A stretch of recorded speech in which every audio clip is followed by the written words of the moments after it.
¿Qué está pasando con el Banco Nacional? ¿Por qué la Junta Directiva es noticia durante los últimos días? Bienvenidos a este espacio de Dinero, Podcast y Negocios, un espacio del financiero donde analizamos los temas económicos, financieros y de negocios más importantes de Costa Rica. Yo soy Pablo Fonseca, el director del financiero, y me encuentro con Luis Guillermo Cardoce, que es nuestro editor, para comentar precisamente una de las noticias más importantes de los últimos meses, prácticamente en el sistema financiero, no solo en los últimos días, en los últimos meses. El 27 de mayo, sí, no de marzo, sino de mayo, el presidente de la República informó que estaba destituyendo a la Junta Directiva completa del Banco Nacional de Costa Rica. Es uno de los bancos más importantes de Centroamérica, el segundo banco más grande de Centroamérica, el banco más grande de Costa Rica. Ahorita vamos a hablar de la importancia que tiene precisamente el Banco Nacional en el sistema financiero costarricense y por qué entonces esta noticia se hace muy importante. Pero empecemos entonces un poquitito, Luis, con el contexto. ¿Qué es lo que dispara propiamente el anuncio de presidencia de que estaba primero destituyendo a la Junta Directiva en pleno del Banco Nacional? Claro, ese es un tema que se remonta al año pasado, ¿verdad? Cuando el Banco Nacional tuvo que nombrar a una nueva persona gerente para encabezar pues, la institución. Recordemos que había salido don Bernardo Alfaro de la gerencia por el escándalo que había sucedido con el robo de unos 3,000 millones de colones del Banco Nacional. Entonces está en un proceso de, después de la renuncia de don Bernardo, de conseguir un nuevo gerente, ¿verdad? La junta directiva termina por elegir a doña Rosa Isela Ulloa, ¿verdad?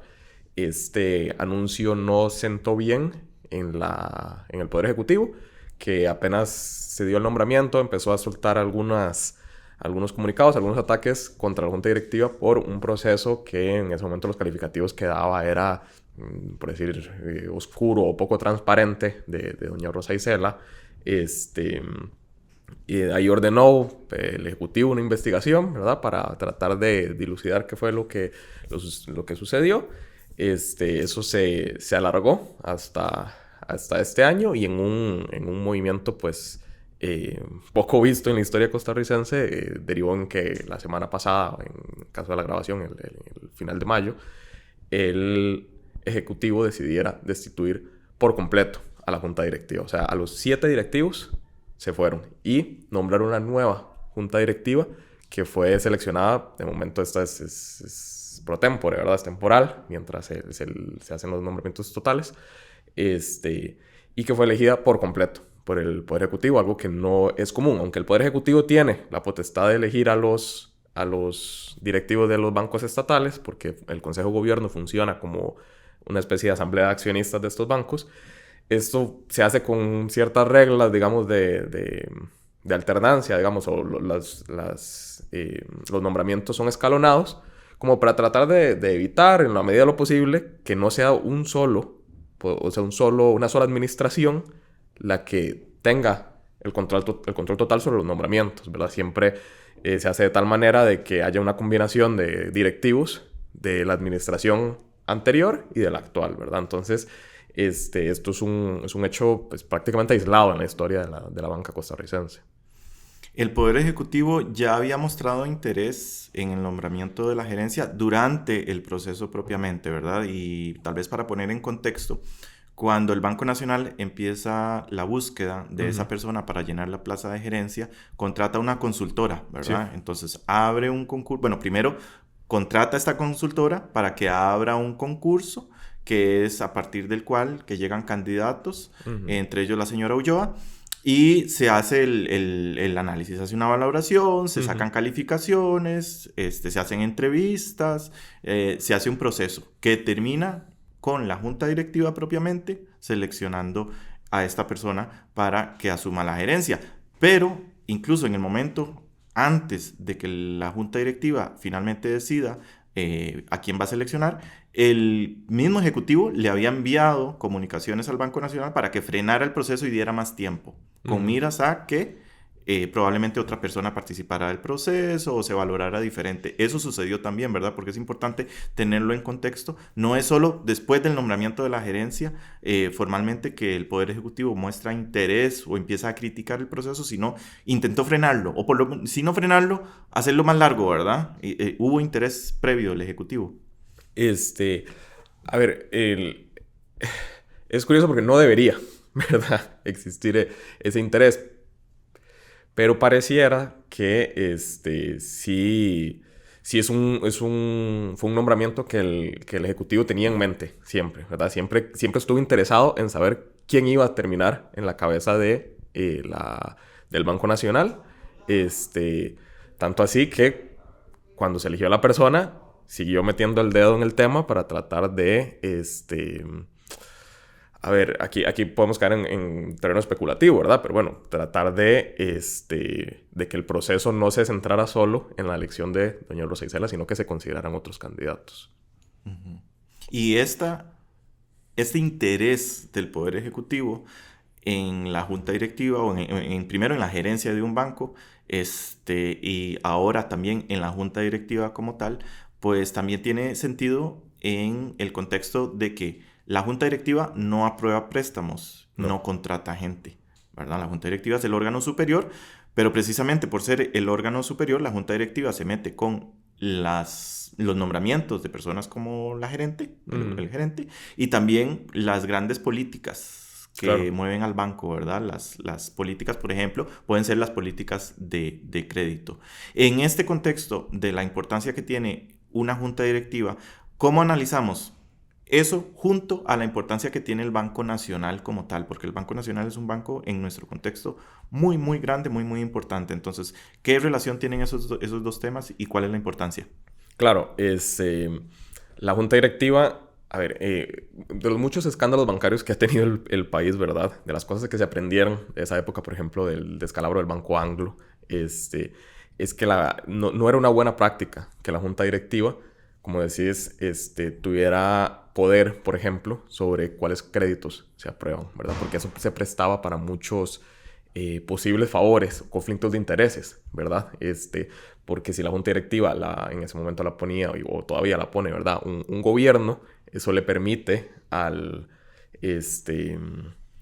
digamos, al gobierno tener cierto poder o cierta influencia sobre, entonces, cuáles van a ser las políticas de ese banco, y eso se presta, abre el portillo de a quién yo le puedo hacer favores, ¿verdad? Por ejemplo.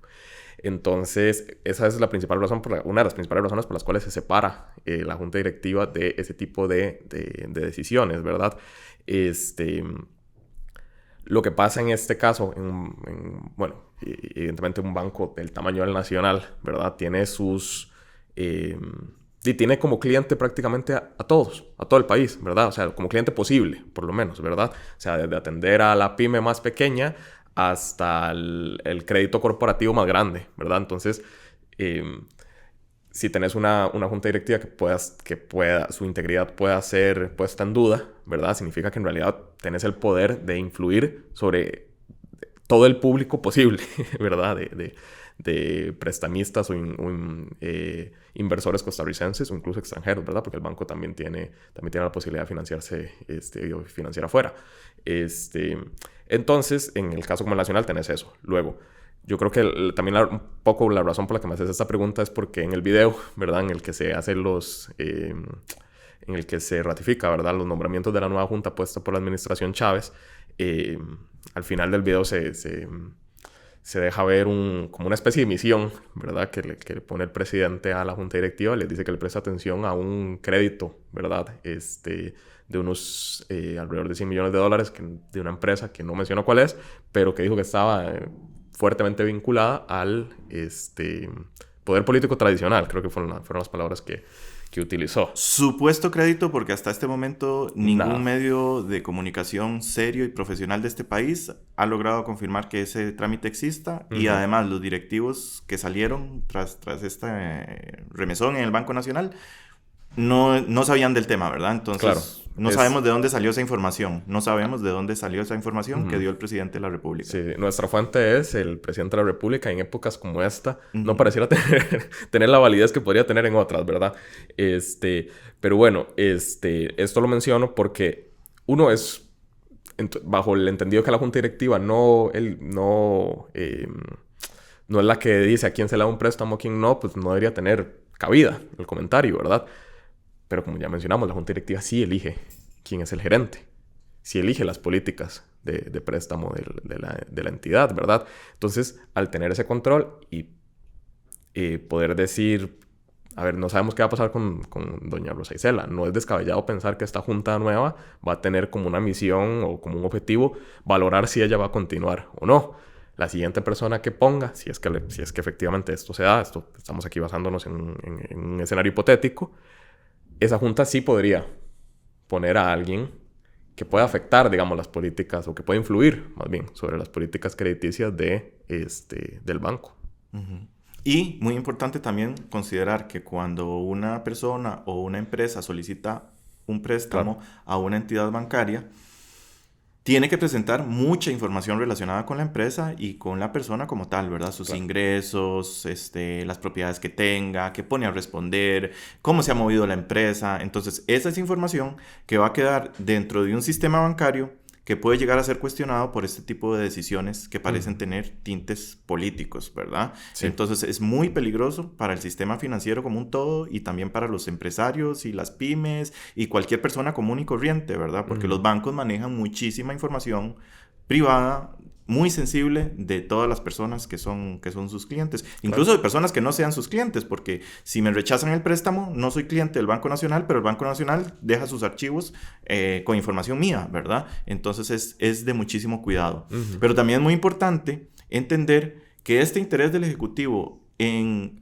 las juntas directivas o en la organización principal top de un banco no es la primera vez que la vemos. No. ¿Qué sucedió con el Banco Popular? El Banco Popular es un caso muy particular también, donde no es un banco estatal como lo es el Banco de Costa Rica o el Banco Nacional. Es un banco público, digamos. En teoría los accionistas somos todos los trabajadores, ¿verdad? Pero bueno, eso se maneja a través de lo que se llama una asamblea de trabajadores.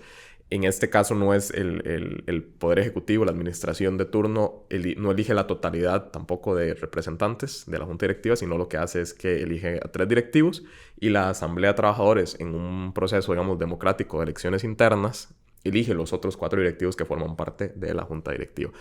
Lo que sucede es que, bueno, esta asamblea de trabajadores ya había tenido cierta... el mecanismo, digamos, de la forma en la que buscaban representatividad de la asamblea para tener los diferentes grupos de trabajadores que existen, ya se había puesto en duda, entonces había que hacer un proceso de reformar el censo, digamos, con el que se planteaba esa representatividad. Y el Ejecutivo, pues, mientras se hacía este cambio, pues... aprovechó, digamos, por utilizar un verbo un poco mal pensado, para elegir los miembros directivos faltantes, ¿verdad? Los miembros de la Junta Directiva faltante. Entonces, da la particularidad que desde el 2022 la Junta Directiva del Banco Popular no está representada por miembros de la Asamblea de Trabajadores, sino está representada únicamente por miembros puestos por el Poder Ejecutivo. Se supone que esta era una medida temporal.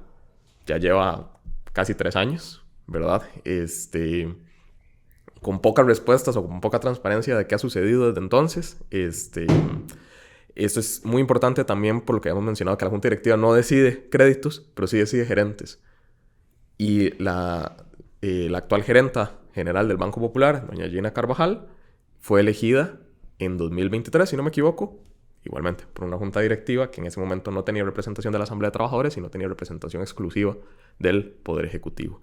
Doña Gina ya antes había sido elegida como directiva del Banco de Costa Rica. De hecho, ya pasó de la junta directiva del BCR a gerenta general del Banco Popular. Entonces ya era, por lo menos, ya era una ficha de gobierno, ¿verdad? Ya era una persona que el gobierno tenía interés en ella, por lo menos. Y también para hablar de temas de idoneidad, uno de los directivos del Banco Popular carece de esos requisitos de idoneidad y el gobierno no tiene ningún problema en mantenerlo ahí, ¿verdad? El presidente de la nada misma más y junta. nada menos, don Jorge Eduardo Sánchez. Uh-huh. Sí. Él fue el año pasado, sí, creo que la Superintendencia General de Entidades Financieras, la SUGEF, por medio de un criterio, recomendó que la remoción, digamos, de tres directivos, si no me equivoco, del Banco Popular, evidentemente los 3 puestos por Ejecutivo, por falta de idoneidad, ¿verdad? O sea, que no tenían, pues, los atestados o la capacidad o las mejores prácticas para estar en una junta directiva de una entidad sistémica, importante, como el Banco Popular. Y como decís, pues eso queda en nada, porque la SUGEF no tiene el poder de quitar directivos, solo puede recomendarlo y eso quedó en una recomendación nada más. Bueno, y para unir de nuevo el tema del Banco Nacional, haciendo el puente con el Banco Popular, al momento de grabar este podcast, nos enteramos de que don Alejandro Solórzano, uno de los directivos nombrados por el Poder Ejecutivo en estos últimos días, renunció a la directiva del Banco Nacional alegando motivos personales. Y tenemos que aclarar que don Alejandro está casado con una persona que también era directiva en el Banco Popular, es directiva en el Banco Popular, ¿verdad? Entonces saltaron las alertas sobre posibles conflictos éticos que puedan existir en el hecho de que un matrimonio esté cada uno nombrado en una junta directiva en bancos que en la práctica son competencia, ¿verdad? Y ya dijimos que los nombró la misma administración. Nombrados además por la misma administración, ¿verdad? Entonces don Alejandro indica que por motivos personales él ya va a renunciar a la junta. No duró ni siquiera una semana y supongo que ni siquiera asistió a una sesión porque no sabemos que hayan sesionado, pero... Si no lo sé, pero no me sorprendería. Sí, si asistió a una fue mucho, pero bueno. El tema, sin lugar a dudas, seguirá evolucionando. Aquí en El Financiero seguiremos informándolo de todas las novedades y haciendo los análisis del caso. Muchas gracias a Luis y recuerden visitar elfinancierocr.com para estar completamente informados de estos y otros temas de finanzas, negocios y economía. Hasta la próxima.